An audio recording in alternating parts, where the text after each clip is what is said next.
All right, guys, let's go and check out this compilation video. Here we go. Paying all of the bills in the house. Don't emphasize that. I don't care. What? Because I hate when men be trying to be like, didn't you hear me? I'm paying all the bills. I've been paying bills. Congratulations. Welcome to the club. I'm allowing you. Bills are now minimum. That's bare minimum. That's what I mean. That's the new bare minimum. That's what pay the rent. And y'all expect me to be with one woman when I get that treatment for paying all of the bills. You want to be praised? You living in it. You're living there. I can't be praised in my own home. Praise for what? I pay it. Yo, nasty work. Working 60, 70 plus hours a week, and you gotta come home to this? Yeah, I'm good, okay? If I gotta pay all the bills. You see, when you're dealing with a good woman, she is going to insert herself, okay? She's going to be a helpmate and insert herself accordingly, depending on what you need. If you're working 60, 70 hours a week, and let's say for the day, you know, you're working 12 hours, you didn't eat for the day, have a cooked meal ready for you to go. Okay, these types of chicks, I guarantee they have no sort of reciprocity. They don't care about being a helpmate, right? They only care about gimme, gimme, gimme. Take, take, take. Y'all, where are the men? I love us women, but like I'm tired of going to events and it's like 1,000,001 girls and there's like 2 men in the corner. Like, men, y'all don't want to leave your houses no more? What y'all doing? Y'all, we say we over the apps, but y'all sure not outside. Yeah, I mean, what's the point? Right? What's the point of men going to these mixers and, you know, single events? For what? Right? Us men are at work. We're in the gym, protecting our peace inside, stacking our money. I understand everyone's got a preference, right? Some people like to date people with children. Some people like to date people without, okay? I get it. But I feel when we get to a certain age, can people still have those preferences? For example, say men over 35, can they still have a preference to date a woman that doesn't have kids?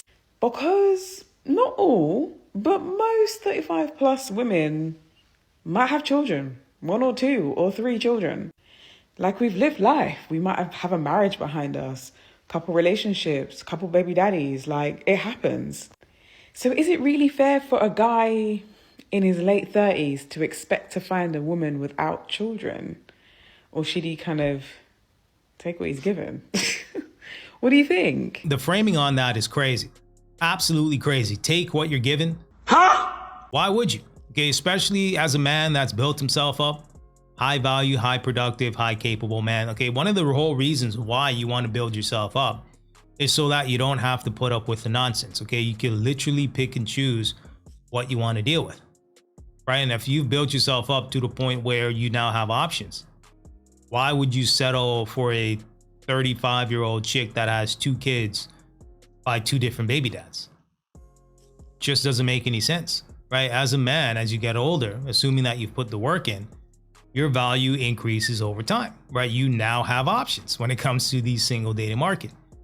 These chicks that have a whole bunch of bodies on them, soul ties, you know, getting knocked up by Pookie and Ray Ray, they got 2 different baby dads. Nah, I'm not gonna settle for that. I'm not going to take what's given. Wow, ladies, wow. 55,000 women caught in a group chat talking about how they finesse men out of money. 55,000 women caught in a group chat discussing on how they can get their light bills paid, car note paid, rent paid, how they can get a new purse, some new shoes. This is disgusting. 55,000?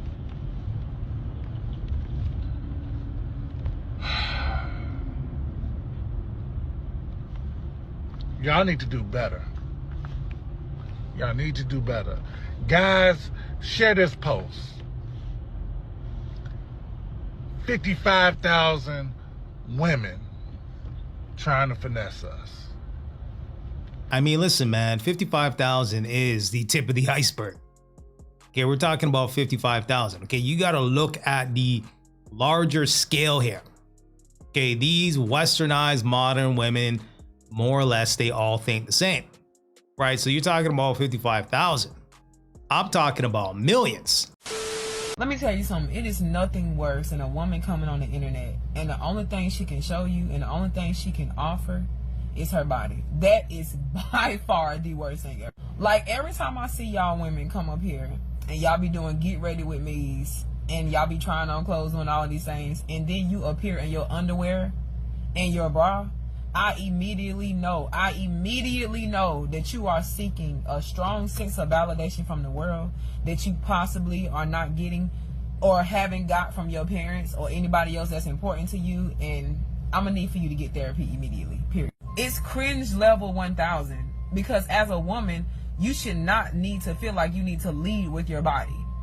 Like, it's given that's all you have to offer. It's giving you talentless bitch. It's giving, why are you here? You know what I'm saying? But yeah, it's just giving cringe level 1000. Like, you should not have to lead with your body at all. Not only that, what's worse, you will not attract quality men. You just won't attract quality men. And you wonder why you all online singing these nothing wrong with Megan Thee Stallion, nothing wrong with my girl. I'm just saying that a lot of y'all can relate so much to what these women are saying, because that's the energy that you carry every day. That's the energy that you carry. You don't carry yourself with self-respect. So if I was a man, yes, I would take one look at you and say, you know what can I do with her after 2 a.m.? Straight up, because that's all you bitches to offer. I mean, what more can I add to this? I mean, she said it. A girl posted a video about how we are in a single epidemic, like an overwhelmingly large amount of people who are single.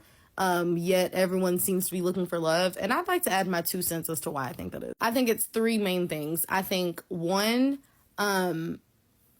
everything has to be social media approved now. It's not enough for you to find somebody that makes you happy. You also have to find someone that is going to put you in a relationship where you're able to brag about it all on social media, and that's not helpful. Are guys doing that though?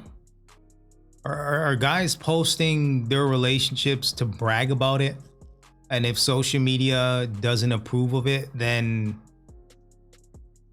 they get out of the relationship? Like, I'm just trying to figure out what she's saying here, but let's keep going. 2, the idea that there is going to be this perfect person who completely understands you upon meeting them, and you won't have to communicate the way that you want to be treated, and you won't have to have these tough conversations, and everything will just work out perfectly.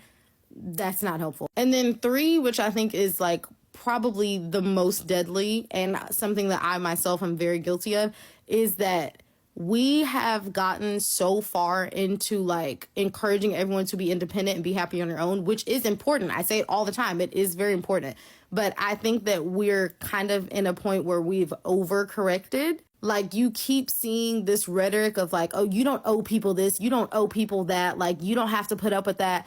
And I think that you guys are missing the fact that, like, when you are in a relationship with someone, even if it's not romantic, even in a friendship, there are going to be aspects of this relationship that are not necessarily pleasant all the time. And the solution can't always be, well, never mind, I'm just going to be single, I'm just going to be by myself, or let's just go no contact, let's just not even be friends anymore. That's not the solution. Everything cannot be solved by, oh, I'll just be by myself and let's just not do this anymore. That's not how you stay in a relationship. Yes, you do need to be independent. Yes, you need to get to a place where you are happy on your own. But if you want to be in a relationship, it is going to come with tough decisions, and decisions that will come where you could make the choice to say, I'm just going to be single, let's just not try anymore. Or you could compromise and be patient and be forgiving. Like, being in a relationship of any sort, again, not even romantic, being in any sort of relationship is going to cause you to have some sort of a conflict. And you can't solve conflict if your very first or last answer is to just say, let's forget it. Let's just split up. That's not how you stay together. I'm glad and I'm grateful that society, and women specifically, really women, have moved past the point of needing to be in a relationship because, like, if you weren't attached to a man, then you could not provide for yourself. I'm glad for that. But the reason why your grandparents and all of them stayed together was because they had to stay together and they didn't have any choice. And that it's great that we're not in that anymore. But I do think in order to maintain a long-term partnership, especially someone you want to be with for the absolute rest of your life, you do need to have a mindset of like, okay, I'm going to be in this.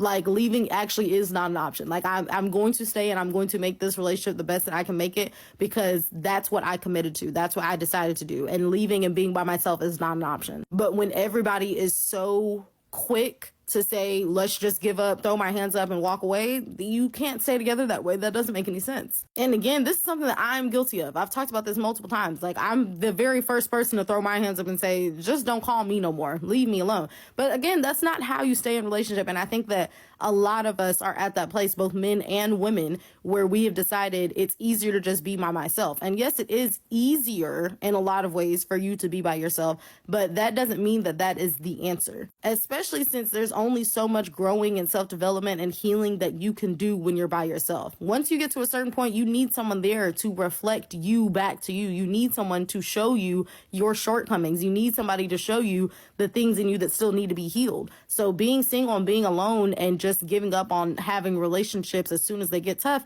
is not the answer. And I really do think that is why we're in such an epidemic. Yeah, so let me know what you guys think about that. Okay, because what I'm gathering here, okay, it boils down to these chicks thinking that they have more options than what they really have. Okay, thinking that they have more time than what they really have. Okay, not realizing the danger zone is right around the corner. Okay, the wall is right there. Right, a woman really has up until what, 32 maybe, right? If she's really good looking, maybe 35 to find a partner. And I'm being generous here, but for the most part, you want to find a partner in your 20s. Okay, preferably college, university, maybe at work, or at a young age. Okay, you know, find a man and you guys struggle together and figure it out and work together and move forward, push forward. Right? I mean, that's how it used to be. So, you know, as you get older as a man, assuming that you're putting in the work and you're building yourself up, you got a mouthpiece on you, you're gonna have options, right? You can grab your passport, go overseas, you can date younger, date older. You got options. These types of modern women that have their degrees, their diploma, are the ones that are going to be suffering, okay? Because they don't know how to be in a relationship, okay? They're allowing their degree and diploma to be their whole identity, right? If you're not making more money than them, or, you know, equal or greater value, because of course there's going to be hypergamy, they're going to disqualify you. Okay, so you got your degree, your diploma, hypergamy, you're getting older, you got the feminist movement, Me Too movement, right? You got different things in motion. And of course, men, you know, simply checking out of the bullshit and not dealing with the nonsense, valuing their peace, right? So there's more things affecting these modern women than there are things that are affecting men. So when she's talking about, you know, the singleness epidemic, it's really the women that are suffering, right? The women are going to suffer in the end.